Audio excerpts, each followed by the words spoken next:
កាប៊ីរៀលកាត់ចុះធ្វើស្នាមកាពីតែនក្រុមជាអ្នកលើកតែម្ដងអេស្កូគ្របបាល់ចូលតែមកក្បាលបាទថ្ងៃនេះម្ចាស់ផ្ទះបាទរៀលបេទីបាទគឺមានអាចាំទីដៃទី1 Adrian បាទខ្សែការពារនៅខាងក្រោមមាន Ricardo Rodriguez មានបាទ Lorente ចាប់ដៃគូជាមួយនឹងកីឡាករ Mark Bartra នៅខាងស្ដាំគឺមានកីឡាករ Jabali បំរើមាន Johnny បាទចាប់ដៃគូជាមួយនឹងខ្សែបំរើ Jechis Timera បាទនៅបំរើប្រយុទ្ធនោះគឺមាន Jesus Rodriguez មាន Isco ដែលជាប្រធានក្រុមបាទនៅខាងស្ដាំមាន Anthony បាទនិងប្រយុទ្ធគឺប្រើប្រាស់កីឡាករ Cucho Hernandez បាទដល់ឡែកក្រុមបាល់ទាត់ Real Madrid បាទ11អ្នកដំបូងបាទថ្ងៃនេះមានអ្នកចាំទី Thibaut Courtois ខ្សែការពារមាន Lucas Vazquez មាន Antonio Rudiger មាន David Alaba មាន Ferland Mendy បំរើមាន Brahim Diaz បាទនៅបាទលេងក្នុងតំបន់បំរើបាទហើយក៏មាន Chouameni ចាប់ដៃគូជាមួយនឹង Luka Modric បាទនៅខាងលើមាន Rodrigo មាន Mbappe បាទចាប់ដៃគូជាមួយនឹង Vinicius Junior បាទនេះ line up លោតមកល្មមបងប្អូនយើងបាទជម្រាបជូនឲ្យមួយថ្ងៃទៅតែលោតមកឲ្យតែ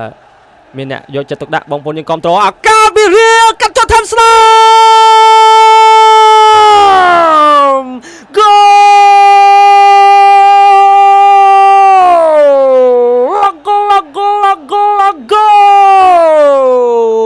មួយទល់នឹង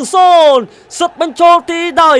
រហស្សនាមគេហៅថា Super Sub អ្នកដែលបដូរចូលតែងតែធ្វើបាល់ល្អគឺ Brahim Diaz ក៏ប៉ុន្តែថ្ងៃនេះលេងនៅក្នុងជម្រើស11អ្នកដំបូងប៉ុន្តែយ៉ាងណាមិញបាទគឺ Brahim Diaz បើជាអ្នករកគ្រាប់បាល់បានក្រោយតែមានការបញ្ជូនយ៉ាងស្អាតពី Ferland Mendy បាល់នេះបាទយើងមកមើលការរុញឲ្យMbappeគាត់ឆ្លងនេះចុចមកនេះឲ្យ Ferland Mendy បាល់នេះចំហមិនក្រៅល្បាយទេចំហមិនអត់សាយទេកាត់ផ្លាប់ហើយក៏ថែមផ្លឹបអូមិនដែរហើយបាទឆ្ងាញ់ណាស់ព្រះបាទឆ្ងាញ់យ៉ាងនេះបាទយើងមកមើលការកាត់ពី Ferland Mendy ហើយក៏រត់មកថែមស្ដាំថែមឆ្វេងយកតែម្ដងបាទឆ្វេងឬក៏ស្ដាំលឿនពេកយើងមកមើលនេះបាទអ្នកដែលបង្កើតឱកាសនេះគឺ Mbappe បាទរុញមកហើយក៏អ្នកដែល Augie បាទគឺ Ferland Mendy អូយផ្ទះស្ដាំក្រំតែ tap in ទេឱកាសពីក្រុមបាល់ទាត់ Real Madrid Brahim Diaz លើកបាល់ចូល Rodrigo តាត់ផុតបាទអូយលើកមកបាញ់មិញរៀងផុតជំហរបន្តិចបាទរៀងផុតជំហរបាទកំពុងតែកម្ពស់បាទបើយើងនិយាយពីកម្ពស់បាទ Rodrigo គាត់រៀងទាបបើសិនជាខ្ពស់ជាងនេះអាចតែតមកឲ្យ Mbappe បានណាបញ្ជូនឲ្យ Anthony សុទ្ធពីលើតបូលទុកបានទេ Anthony ប្រាប់ថារត់ Anthony ស្រូមកបាទខ្សែការពារនៅស្លាប់ស្រាំសុទ្ធស្ដាមអូគាត់អត់នឹកស្មានថាបាល់នេះមកដល់ជើងគាត់បាទសោកស្ដាយមែនទែនបាទកំពុងតែខ្សែការពាររបស់ Real Madrid បាញ់មិញបាទគឺ bicycle kick យើងមកមើលការបញ្ជូនពី Anthony មកខ្សែការពារ Jabali បាទក៏ក្រោះបាល់ចូលណែ Chouameni គាត់ប្រុង bicycle kick ខុសហើយខ្សែប្រយុទ្ធនៅក្នុងប្រអប់របស់ក្រុមបាល់ទាត់ Real Betis បាទគាត់មិននឹកស្មានថាបាល់នេះដល់ជើងគាត់បាទសោកស្ដាយមែនទែនកីឡាករបាទវ័យក្មេងបាទ Jesus បាទខាងក្រុមបាល់ទាត់ Real Betis កាពីតែនក្រុមជាអ្នកលើកតែម្ដង Isco គ្របបាល់ចូលតែមកក្បាលចូល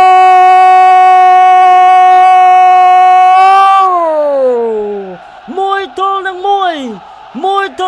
1តាមស្មើនៅនាទីទី34មកក្រោយតែមានការលើកបាល់យ៉ាងស្អាតពីសំណាក់កាពីតែនក្រុម Isco បាទនេះរាប់ចាត់ទុកថាជាការរៀបចំបាល់សេតពីយ៉ាងស្អាតបាទសុទ្ធបញ្ចូលទីដោយខ្សែបំរើការពារ Johnny Cardoso បាទវ៉ាវបាទធ្វើបានយ៉ាងល្អបាទដោយខ្សែ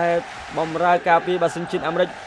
បាទ Johnny Cardoso វ័យទើបតែ23ឆ្នាំទេបងប្អូនទស្សនិកជន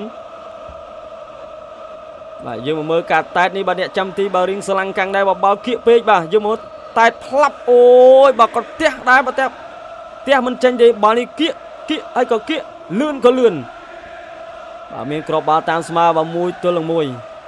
បាទសាច់បាល់បាទគឺប្រហែលនាទីចុងក្រោយនេះ Real Betis បាទគេលេងបានល្អគួរសម Anthony សុទ្ធទេ Anthony សុទ្ធឆ្វេងអូក្រុមតំណក់ភ្លៀង God Anthony បាទសុទ្ធបាទ20អ្នកចាំទី Thibaut Courtois មើលនៅ Man U បើសិនជាបាន Anthony ទាញសុទ្ធតែប៉ុណ្ណេះក៏អស់ចិត្តដែរបងប្អូនហើយរកតាសុទ្ធមិនបានតែម្ដងនៅ Manchester United បាទលើកមកហើយតែមកក្បាលអូ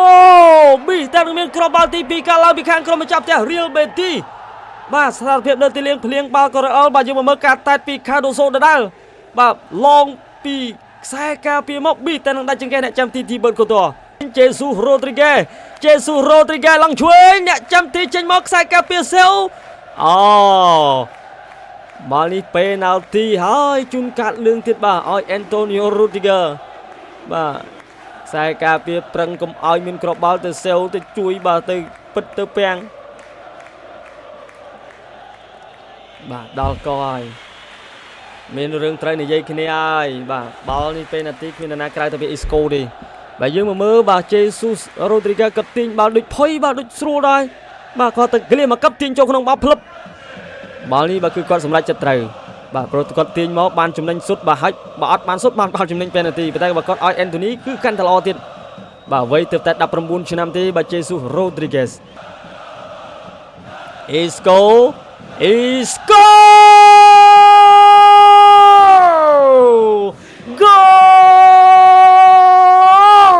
Peter លើក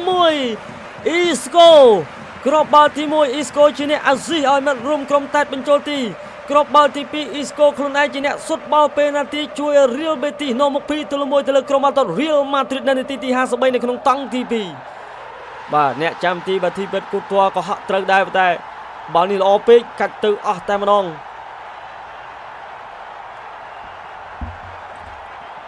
អញ្ចឹងបើសិនជា Real ចាញ់ការប្រកួតយប់នេះបាទហើយ AT Madrid បាទគេឈ្នះវិញនោះបាទគឺជាផលចំណេញសម្រាប់ AT Madrid ហើយបាល់នេះបើសិនជា Antonio Rudiger បាទកុំបង្កកំហុសស្រួលបាទអ្នកចាំទីអាចចេញមកបិទអង្គបិទមុំស្អាតទៀតណានេះយើងមកមើលការសុទ្ធស្អាតណាសុទ្ធនេះយប់នេះ AT ក៏ធ្វើការធ្ងន់ដែរបើប៉ះជាមួយនឹងក្រុមបាល់ទាត់ Bilbao Anthony Matheus Dos Santos Anthony បញ្ជូនចូលក្នុងប្រអប់ទប់ឱកាសសុទ្ធស្ដាមអូសោកស្ដាយបាទខ្សែប្រយុទ្ធបាទសេនជាតិកូឡុំប៊ី Hernandez យើងមកមើលបាទការបញ្ជូនយ៉ាងល្អពី Anthony បាទបិទអត់ជាប់ទេបាទសម្រាប់ក្របីព្រៃ Antonio Rudiger Anthony ទាញក៏ទះចូលក្នុងប្រអប់ទប់បាល់ first touch ចំណេញមែនទែនសុទ្ធទៅមុំទី2នេះបាទកីឡាករជួអានបាទ Camilo Hernandez ណាយហើយបាទ B បាទនាទី90+4បាទក៏ត្រូវបានបញ្ចប់បាទសោកស្ដាយមែនទែនបាទសម្រាប់ក្រុមបាល់ទាត់ Real Madrid បាទគឺខកខានបាទ3ពិន្ទុបាទចុងម៉ោងមានការប៉ះទង្គិចគ្នាបន្តិចក៏មានការសម្រួលដែរអញ្ចឹង3ពិន្ទុអបអរសាទរដល់ក្រុមបាល់ទាត់ Real Betis បាទក៏ចូលរួមសោកស្ដាយបាទអន្តរជាតិថ្ងៃនេះបាទគឺមិនបានល្អទេ MVP of the match បាទគឺបានមកលើកីឡាករ Isco Alacon បាទ match MVP